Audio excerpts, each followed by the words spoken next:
right, so then the next set of issues is evaluation. This is where we're going to spend most of our course.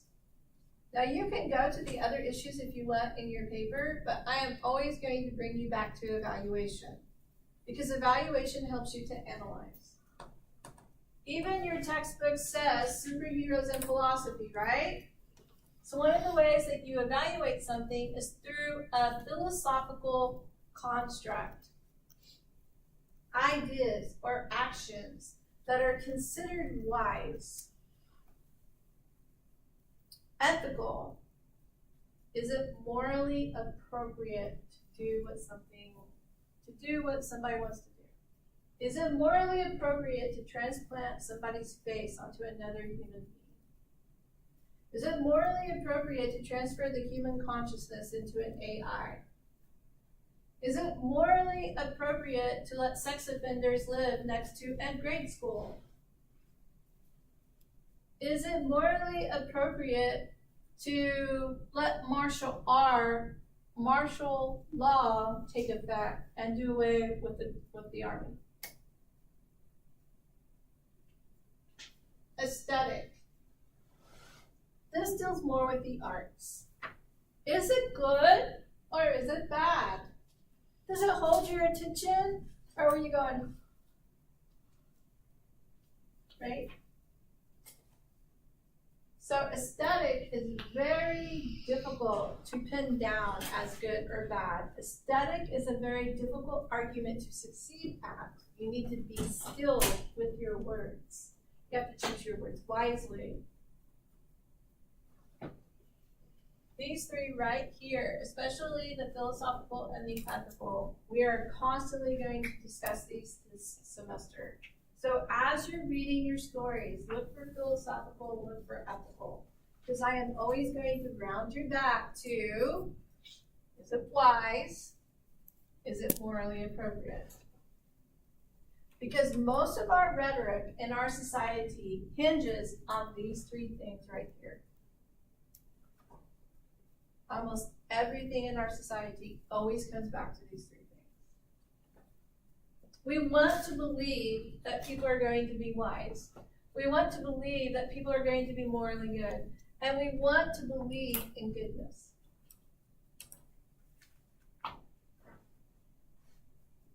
The next issue is historical and cultural. Okay. So my mom's family is from the South. Caucasian, and we grow up in an oral tradition, familial wise, meaning that we tell stories. Stories are passed down from one generation to the next generation. And this is because of the slave trade that occurred in the South, right? South was probably one of the biggest areas of slave ownership. And so a lot of the stories that are passed down in the South are brought in from other cultural contexts, from Africa. Then you have other stories brought in from South America, because slaves were brought up from South America as well. So when people are telling stories in my family, I always want to look for the history, and I always want to look for the culture. When I went into college, it made me more perceptive. P-E-R-C-E-P-T-I-V-E, perceptive. Am I saying it right? All right, cool. Because when you grow up in a multilingual home and in a multicultural background, which I'm sure a lot of you have, you're just more aware that everybody doesn't behave the same way. And everybody doesn't believe the same way, right? Well, when you're reading your text, you want to make sure that you're paying attention to the authors, the characters, and the audience's cultural and historical values. None of you have the same background sitting in here. You all have a different history. You are all individuals with unique perceptions that I want to get to know over the course of 16 weeks. Genre can be in any modality is vast and wide. So genre could be anything from poetry, drama, comedy, tragicomedy, horror. You can go into genre in regards to music, and we get into all the various types of music. You can go into the arts, you can get into the different genres of the arts. So this is like vast, right? We don't have enough time to list every single genre. Social policy, abortion, criminals, death penalty, gun ownership, taxes. What else can we think of?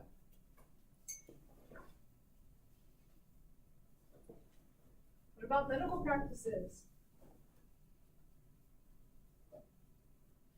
Did you know that doctors used not to have to carry malpractice insurance? That's a recent phenomenon in the last 50 years.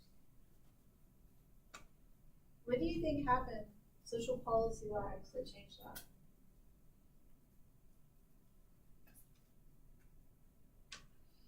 Some people disagreed with their doctor's choice. Maybe a family member suffered from it, and so they were sued. Yes, exactly. Some of the landmark cases happened in the 1850s. One of them was a baby bottle. Now, I don't know if y'all know this, but baby bottles used to be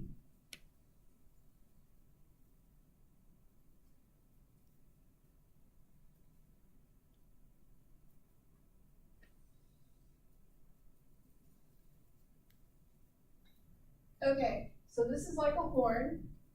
So you would put the processed milk in here.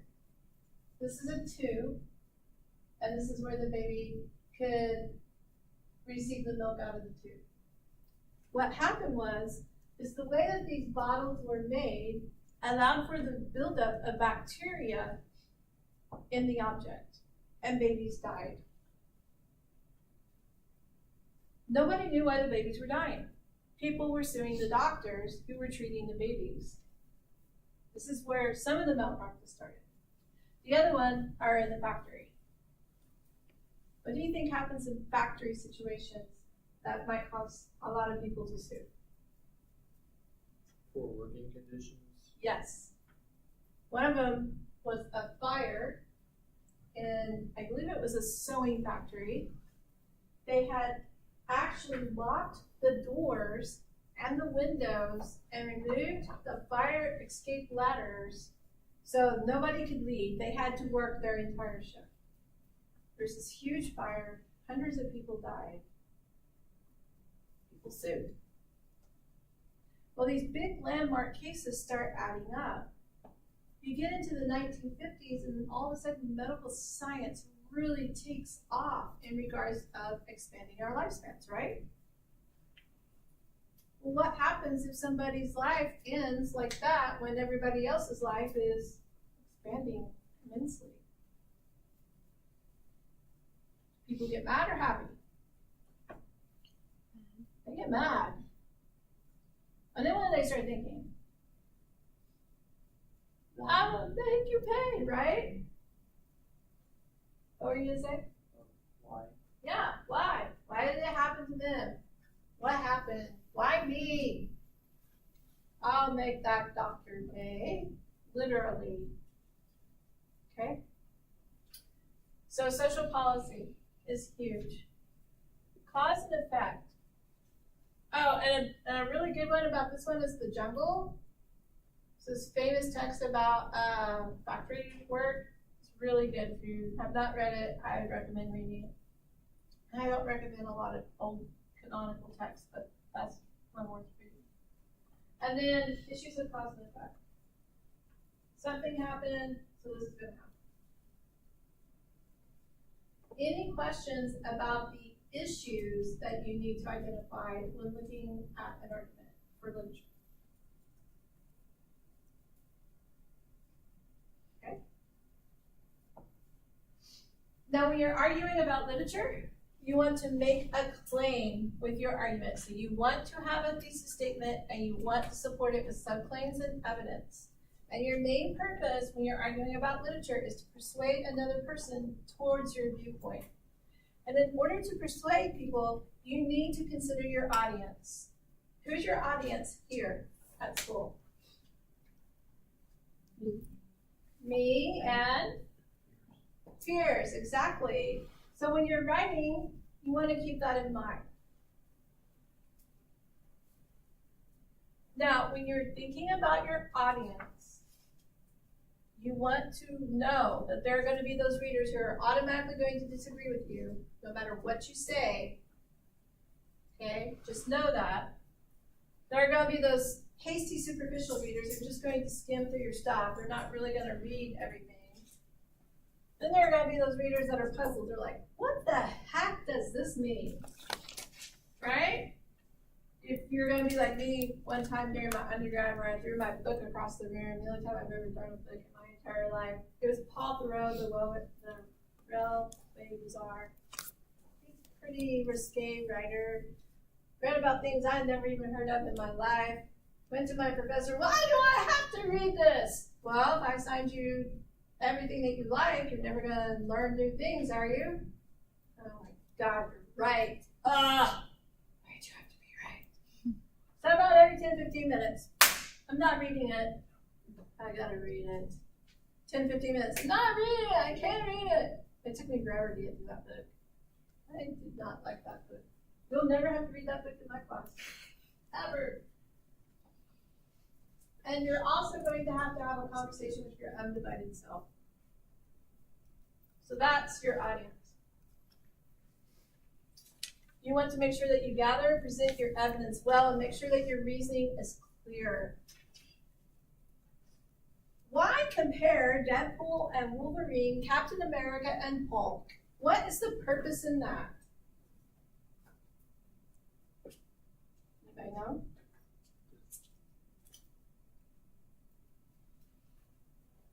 They all have different reasons for acting the way they do.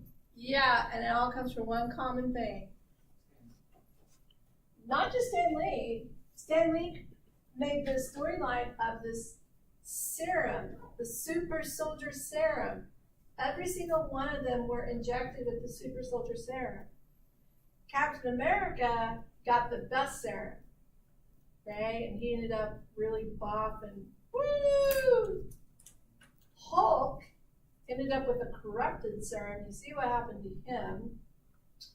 Deadpool and Wolverine also ended up with a corrupted serum. And they both, oh my gosh. Oh, wow. They're both angry, right? So the reason to compare them is because I can show that when you start messing with medical science, you're not necessarily always going to know what the cause and effect is going to be.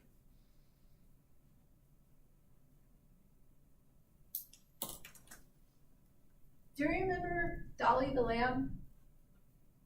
Yeah. Who remembers Dolly the Lamb? All right, somebody tell us about Dolly the Lamb. That was one that was cloned, right? Yes. Yes. Yeah, she was cloned. All right. The first successful one. What happened to the one after her? The one that, the clone? The I one think it after died. Dolly. Yes, the one after Dolly died. Yeah. They can't figure out what went wrong. So I could use that as an example, right? Then I could bring in transplants. You realize people have to stay on transplant medication the rest of their lives? You don't just get a transplant and go on and live a happy forever life. You're on medications, plural, the rest of your life so that you don't reject the organ that's been transplanted into your body. So I could even argue and say, hey, look, this really shouldn't happen. The human body's not made for this. Now, do I necessarily agree with all this? No, I'm just trying to show you an argument. That's all I'm trying to do. Is that helping? Okay, so I would have to show my reasoning. My reasoning is don't mess with the human body. My assumption is you all agree with me that our bodies need to be healthy. Can I reasonably assume that? Can I reasonably assume that most people want to be healthy? Here are my quantifiers. Most, not all, want, not fulfill. Are you hearing the small quantifiers in the argument? Then you want to make sure that you use appeals. So right now, I've been giving you evidence. I've been explaining my thought processes about the super soldiers, and I've been showing you some evidence that I could bring in. And I would build my credibility by making sure I'm using reliable sources. And I would make sure to round off my emotive words. So, when I'm using my emotive words, I don't want to use words that's going to upset people or make people angry. I want to use words that make you feel more comfortable with what I'm saying. So instead of saying, I think facial transplants are horrible, they shouldn't be performed, I could say facial transplants have their own risk that people need to be aware of, right? Do you see the difference in word choice? Now, I think facial transplants are just downright awesome. Except for the fact that it'd be really creepy to see somebody else's face somewhere else. See, way back in the day, if somebody even had a tattoo or a birthmark, you weren't eligible for the transplant on that part of your body. Because people used to think it would just be too crushing for somebody. So to go from, you couldn't have a birthmark or a tattoo, to transplanting an entire face, like our whole rhetoric, our whole cultural value, our whole continuum of discourse is morphing. Is it going to morph to the point where AIs are going to take us over? That's to be continued in the movies, right?